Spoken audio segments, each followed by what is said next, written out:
에이스는 자신의 양 주먹에 폐양색 패기를 휘감은 이후 자신의 하체를 불로 변환시키며 매우 빠른 속도로 티치에게 접근합니다. 그리고 에이스는 곧바로 폐양색 패기와 불을 같이 휘감으며 불주먹을 사용하여 티치를 노렸고, 티치는 자신의 주먹에 무장색 패기를 두른 이후 흔들흔들 열매의 능력을 사용하여 에이스의 공격을 막아섭니다. 그리고 티치는 암전을 사용하여 에이스의 주변의 모든 빛을 차단하며 에이스의 시야를 빼앗아 버립니다. 그리고 티치와 에이스의 대결의 여파로 인하여 해군 본부 근처가 잠시 어두워졌으며 일부 해군들과 해적들은 벌써 밤이 되었다고 착각하는 모습을 연출하기도 하였습니다. 티치는 에이스의 시야를 차단한 이후 빠른 속도로 에이스에게 접근하여 흔들흔들 열매의 능력을 사용하여 명성 붕괴를 사용하여 에이스의 안면을 정확하게 타격합니다. 참고로 명성 붕괴는 불과 어둠 사건 당시 티치가 에이스를 마무리 지은 기술이기도 합니다. 에이스는 명성 붕괴를 허용한 이후 큰 충격을 받으며 정신을 잃을 뻔하였으나 엄청난 정신력을 보이며 이를 버텨냈고, 에이스는 공중으로 날아올라 우선은 티치와의 거리를 벌리려 합니다.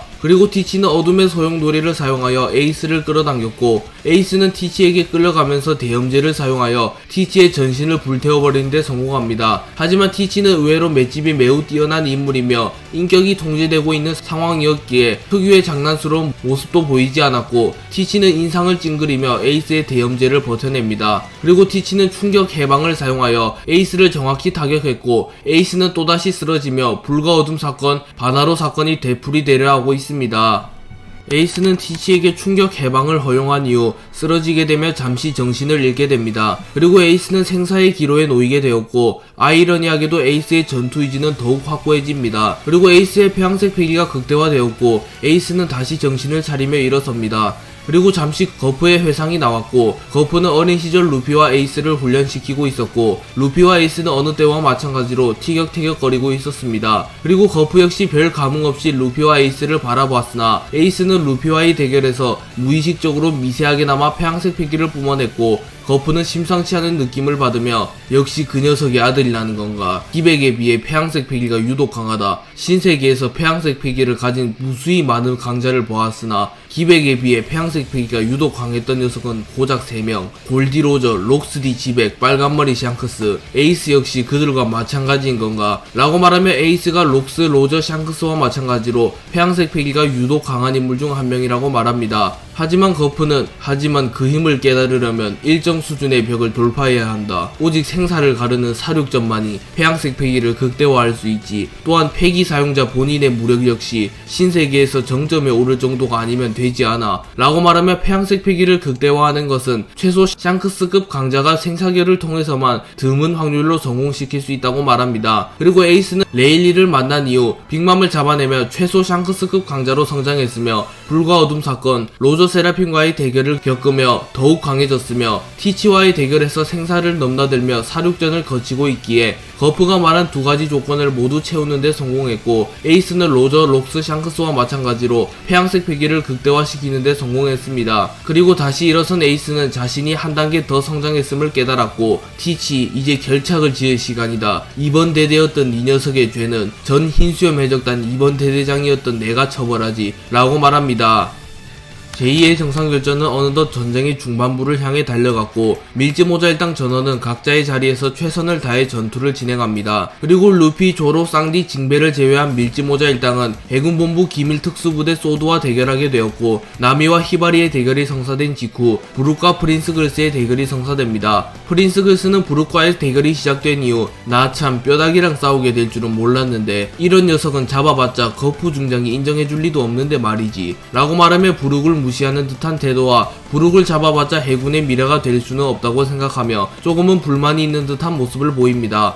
그리고 브룩은 요호호호, 거프라면 제가 한창 해적으로서 활동할 때 해군 쪽에 입대한 유망주라는 평가가 자자했지요. 지금은 해군 영웅으로 불리고 있다만 이라고 말하며 90세다운 경험을 보이며 거프를 그저 해군의 유망주로 취급하는 모습을 보입니다. 그리고 거푸를 존경하는 프린스 글스는 발끈하며 확실히 나이가 좀 있는 모양인데 이 바다에서는 나이, 경험 그런 것들은 전혀 소용없다고 오직 실력만이 모든 것을 결정한다. 거푸 중장을 애송이 취급하지 마라 라고 말한 이후 점토점토 열매 능력을 사용하여 부룩을 그대로 덮쳐버리려 합니다. 하지만 부룩은 콧노래 300보 오니 가르기를 사용하여 프린스 글스가 만들어낸 점토를 모두 갈라버린 이후 요호호호 성가신 능력이군요. 하지만 저에게도 쓰러지지 못하는 이유가 있습니다 라고 말하며 모리아로부터 자신의 몸을 구해주었으며 라분과 다시 재회할 수 있도록 도와준 루피를 떠올리며 루피를 위해서라도 절대 쓰러질 수 없다고 생각합니다. 그리고 프린스 글스는 단번에 부룩의 실력을 알아보며 그래도 해적왕의 해적단이라는 건가 쉽게 끝낼 생각 따위 하면 안되겠어 라고 말하며 진지한 표정을 짓습니다.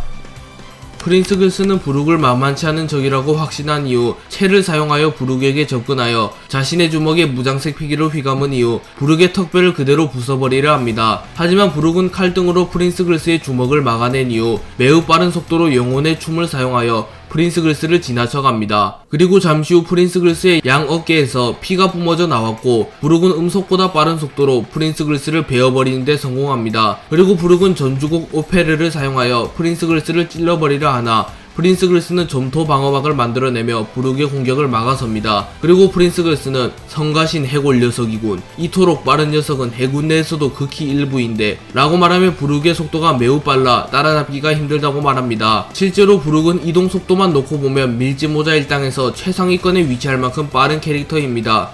부룩은 프린스 글스에게 한 차례 정타를 집어넣은 이후 자신의 승리를 직감하며 프린스 글스를 몰아붙이기 시작합니다. 하지만 프린스 글스는 거푸가 인정한 해군의 미래이며 재능이 출중한 인물이기에 부룩과의 대결을 통하여 실시간으로 성장하는 모습을 보였고 프린스 글스는 부룩과의 대결에서 무장색 패기를 각성하는 데 성공합니다. 그리고 프린스 글스는 점토점토 열매의 능력을 사용하여 부룩의 양다리를 묶는 데 성공하였고 곧바로 류오를 사용하여 부룩의 복부를 노렸고 양다리가 묶인 부룩은 속수무책으로 프린스 글스의 공격을 허용합니다. 그리고 결국 부룩은 충격을 입으며 쓰러졌고 프린스 글스는 자신의 어깨에 상처를 보며 이 상처는 평생 잊혀지지 않겠군. 자랑스럽게 여겨도 좋다. 미래의 해군 대장에게 평생토록 기억될 테니 라고 말하며 돌아서며 해군의 미래다운 모습을 보입니다. 하지만 프린스 글스가 경험이 부족했고 특히 강적과의 대결이 전무했기에 부룩을 쓰러뜨린 이후 방심하는 모습을 보였고 부룩은 대선배로서 알려주지요. 바다에서는 적을 확실히 쓰러뜨리기 전엔 등을 보이는 것이 아닙니다 라고 말하며 자장가 플랑을 연주하였고 프린스 글스는 최면에 빠지며 깊은 잠에 들게 됩니다. 그리고 부룩은 저렇게 위험한 녀석을 동료들에게 보낼 수는 없지요 라고 말한 뒤 체력을 다하며 쓰러집니다. 드래곤 샹크스 버기 도플라밍고는 해군과 밀짚모자 일당 신흰수염 해적단 혁명군 등이 제2의 정상결전을 벌이는 사이 성지 마리조아를 급습하여 마리조아의 국보인 우라노스를 탈취하려 합니다. 그리고 신의 기사단 단장인 피거랜드 갈링성이 이들의 앞을 가로막았고 샹크스는 갈링의 핏줄을 이어받았으며 갈링과는 청산하지 못한 빛이 있기에 자신이 갈링을 도맡아 상대하겠다고 말합니다. 그리고 드래곤 버기 도플라밍고는 곧바로 우라노스를 탈취하기 위하여 자리를 벗어났고 샹크스와 갈링의 대결이 시작됩니다. 샹크스와 갈링은 둘의 승부가 시작된 이후 동시에 엄청난 폐양색 패기를 뿜어냈고 샹크스와 갈링의 폐양색 패기로 인하여 근처의 모든 병사들이 기절합니다. 또한 판게아성의 일부가 금이감에 박살났고 상황실에서 오로성들은 이 모습을 확인하고 있었습니다. 그리고 피터성은 만약에 갈링성이 패배한다면 이젠 정말 우리가 나서야 할지도 모르고 라고 말했고 세터는 우라노스 분명 가치가 있는 물건이지 하지만 저 남자가 진리가 없지 않소. 무려 40년 전 록스 해적단, 해군, 로즈 해적단이 모두 집결한 갓벨리에서 활약한 챔피언이자 비공개 전력을 제외하면 현 시점 세계 정부의 정점에 오른 남자요. 신의 기사단 총사령관이라는 자리는 결코 가볍지 않소 라고 말합니다. 하지만 워큐리는 우려하는 듯한 표정을 지으며 빨간머리 샹크스 항상 기대 이상의 모습을 보여왔지. 어쩌면 우리의 상상과 다른 결과가 나올 수도 있어 라고 말하며 오로성조차 현 시점 이무와 오로성을 제외한 세계 정부의 최고 전력인 갈링조차도 샹크스를 장담할 수는 없다고 판단합니다.